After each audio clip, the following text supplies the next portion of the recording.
అదేమిటండి సడన్ గా అలా అయిపోయారే? తోడ పుట్టిన వాడు తప్పుదారిలో పడితే ఎవరికైనా బాధగానే ఉంటుంది కదా.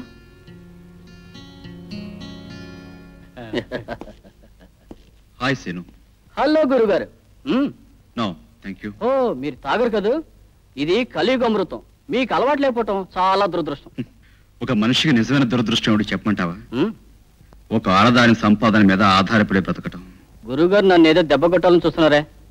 మీ కుటుంబానికి నువ్వు కొట్టే దెబ్బ కంటే ఇది పెద్ద దెబ్బేం కాదులే. గురుగారు నీతులు చెప్పొద్దు, మందు తీగిపోతుంది. అయినా నా ఇష్టం, నేను తాగుతాను. తాగు, తప్పేం లేదు. కానీ నీ సరదా కోసం ఖర్చు పెట్టే డబ్బు నువ్వు కష్టపడి సంపాదించిన అవునా కాదా అని మాత్రం ఆలోచించు సీను. ఒక రూపాయి ఖర్చు పెట్టే ముందు ఆ రూపాయి సంపాదించడం ఎలాగో తెలుసుకోవాలి. పశువులు సైతం తమ తిని తాము కష్టపడి సంపాదించుకుంటాయి. నువ్వు వాటికంటే హీనమైన వాడివా? రాజా, నా మాటలకి నీకు రావాల్సింది కోపం కాదు, పంతం, పట్టుదల. సీను, మనిషి అన్నాక 10 మందికి ఉపయోగపడాలి, లేదా కనీసం తన వల్లైనా తనకు ఉపయోగం ఉండాలి. ఏదీ లేకుండా కన్నవాళ్ళకు భారంగా ఈ లోకానికి వృధాగా బ్రతికే కంటే చావటం నయం. నువ్వు తాగే విస్కీ, నువ్వు తినే తిండి ఓ ఆడపిల్ల శ్రమ వలన, కష్టం వలన వచ్చినవి. నీకేమాత్రం సిగ్గు పౌరుషం ఉన్నా ఆ విస్కీ తాగవు, ఆ తిండి తినవు.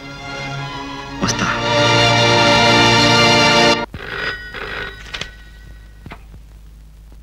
హలో, అలాగా ఐసి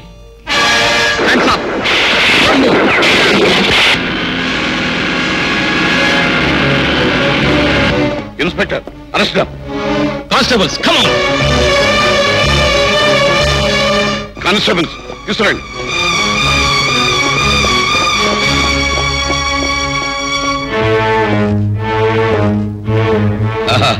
నమస్తే ఎస్పీ గారు. స్టేషన్ లో కూర్చుని పరిపాలన చేయవలసిన తమరు ఇలా దయచేశారేమిటి? నేరస్తుల కోసం అవసరమైతే నరకానికి కూడా వెళ్ళవలసి. ఓకే, కానీ ఇక్కడ నేరస్తులు ఎవరున్నారు? 10 ఏళ్ల క్రితం ఇక్కడే నేను ఒక నేరస్తుని పట్టుకున్నాను. ఈ 10 ఏళ్లలోనూ అతను నేరాల్లో అలాగే ఉన్నాడా, ఇంకా పెరిగి పెద్దవాడయ్యా? పెరిగి పెద్దవాడవడం వరకు ఓకే, కానీ నెలలో మాత్రం కాదు అని మీరు చెబితే నన్ను నమ్మమంటారు. ఇదిగో ఎస్పీ గారు, గతంలో చెడ్డవాళ్ళైన వాళ్ళు ఆ తర్వాత చాలా చాలా మంచి వాళ్ళుగా మారిపోయినట్టు అనేక పురాణాల్లోనూ చరిత్రలోనూ కావలసిన ఉదాహరణలు ఉన్నాయి.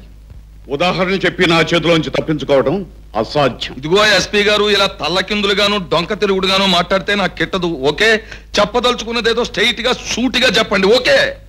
నిన్న మా డిపార్ట్మెంట్ వాళ్ళు దొంగతనంగా బియ్యం రవాణా చేస్తున్న కొన్ని లారీలను పట్టుకున్నారు. వాటి తాలూకు డ్రైవర్ల ద్వారా కొంత ఇన్ఫర్మేషన్ కూడా తెలిసింది. ఆ లారీలకు మీకు సంబంధం ఉంది. చాలా బాగుంది ఎస్పీ గారు. ఫలానా ఆడదాంతో మీకు సంబంధం ఉందా అని అడిగితే అర్థం ఉంది, కానీ లారీలతోనూ కారులతోనూ సంబంధం ఉందా అని అడుగుతారేమిటి? పంపదీసేది ఏమన్నా జోక? చెప్పండి, నవ్వుతాను. నవ్వండి, బాగా నవ్వండి. ఎందుకంటే ముందు ముందు కటకటాల వెనుక కూర్చుని ఏడ్చే రోజులు వస్తాయి గనక. తగిన సాక్ష్యాలు ఆధారాలు దొరకనంత మాత్రాన నేరాలు చెరిగిపోతాయనుకో. నాకు తెలుసు ఈ నగరంలో నేరాలు చేసే వాళ్ళ వెనుక ఉన్న అసలు మనుషులు ఎవరు. పాపం పండిన రోజున, కాలం తీరిన రోజున మీలాంటి వాళ్ళు పట్టుబడక తప్పదు. వస్తాను. అయ్యి బాబోయ్, అంత వార్నింగ్ ఇచ్చేటట్టు నిన్నెవడు వినమన్నాడు రా రాస్కల్. Get out. ఏంటో బావా, నీ సరుకు కొట్టుకుపోయింది కాకుండా నీ ఇంటికి వచ్చి నీకు వార్నింగ్ ఇచ్చాడా? అయితే ఇవాళ రేపో నిన్ను బొక్కలు తోసాడు ఖాయమన్నమాట. ఓకే, నేను బొక్కలోకి వెళ్ళిపోవడం నీకు ఆనందమే కదా, కానీ నేను బొక్కలోకి వెళ్ళడమే జరిగితే కనీసం గంట ముందైనా నువ్వు బొక్కలోకి వెళ్ళిపోతావు. ఓకే, అది సర్లే, వాడు పట్టుకోపోయినా నువ్వు నా పేరు చెప్పి నన్ను బొక్కలు తోయించేస్తావు. నాకు తెలియదు నీ ఏదో బుద్ధి. సర్లే, ఇప్పుడు మనం ఎంత వెధవలము అన్నది కాదు ఆలోచించవలసింది. ఈ ఎస్పీ గారిని ఏమి చెయ్యాలి? వీడు మందుకా లొంగడు, మనీకి లొంగడు, షీకి లొంగినా బాగుండు. నువ్వు ఏర్పాటు చేసేద్దు. సర్లేవయ్యా, ఈ విషయంలో తొందరపడకూడదు. కాకపోతే తొందరపడి ముందుకు అడిగేసామంటే బోధపడి మూతిపళ్ళు రాలిపోతాయి. ఓకే, టేబుల్ ఒకటి సెటప్ చేసి ఆ తర్వాత తాపిగా ఆలోచించు. ఓకే, కానీ ఓ షరతు, లక్కీ డ్రాప్స్ అనేటప్పుడు ప్రాబ్లం సాల్వ్ అయిపోవాలి. ఓకే రా. ఏమి డాక్టర్ గారు మీరు చెప్పేది?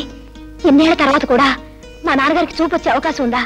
అవునమ్మా, ఆరోగ్యమైన మనిషి ఐ బ్యాంక్ డొనేట్ చేసిన కళ్ళని మీ నాన్నగారికి ఆపరేట్ చేసి పెడితే తప్పకుండా చూపిస్తుంది. కానీ దానికి చాలా ఖర్చు అవుతుంది ఉంటాను డాక్టర్ గారు. ఖర్చు గురించి మీరేం ఆలోచించకండి. విదేశాల నుంచి వచ్చిన నా స్నేహితుడైన పెద్ద ఐ స్పెషలిస్ట్ మానవతా దృష్టితో తన ఖర్చుతోనే సాధ్యమైనంత మందికి చూపు తెప్పించాలనుకుంటున్నాడు. నేను మీ పేరు చెప్పాను. థ్యాంక్స్ డాక్టర్ గారు. చూడమ్మా, మీ నాన్నగారిని రేపే నర్సింగ్ హోమ్ లో చేర్పించాలి. వారం 10 రోజులు అవసరమైన టెస్టులు జరిపిన తర్వాత ఆపరేషన్ చేస్తారు. అలాగే. వస్తానమ్మా. వస్తానండి. థ్యాంక్ యూ డాక్టర్ గారు. ఏమిటండి, ఏదో మాట్లాడాలని రమ్మన్నారట? కూర్చో కూర్చో. పర్వాలేదు, చెప్పండి. అదే మా బాస్ నీకు శుభవార్త చెప్పమన్నారు. ఏమిటది? మీ ఇల్లు ఆయన దగ్గర తాకట్టు పెట్టి 25,000 రూపాయలు అప్పు తీసుకున్నట్టుగా, అది వెంటనే చెల్లించమని చెప్పారు. ఒక్కసారి అంత డబ్బు నేను ఎక్కడి నుంచి తేగలను? నోట్లు ముద్రేస్తావో బ్యాంక్ కన్న వేస్తావో నాకు అనవసరం. వారం రోజుల్లోగా నువ్వు ఆ డబ్బు పువ్వులో పెట్టి ఇవ్వకపోతే నిన్ను రోడ్డుకిచ్చి అట్నుంచటే కోర్టుకిచ్చి నీ ఇంటిని మంచి రాగంలో వేలం పాట పాడించేయగలను, జాగ్రత్త అని మా బాస్ నొక్కి వక్కాడించారు. అది విషయం. ఇంకా తమరు దయచేయచ్చు.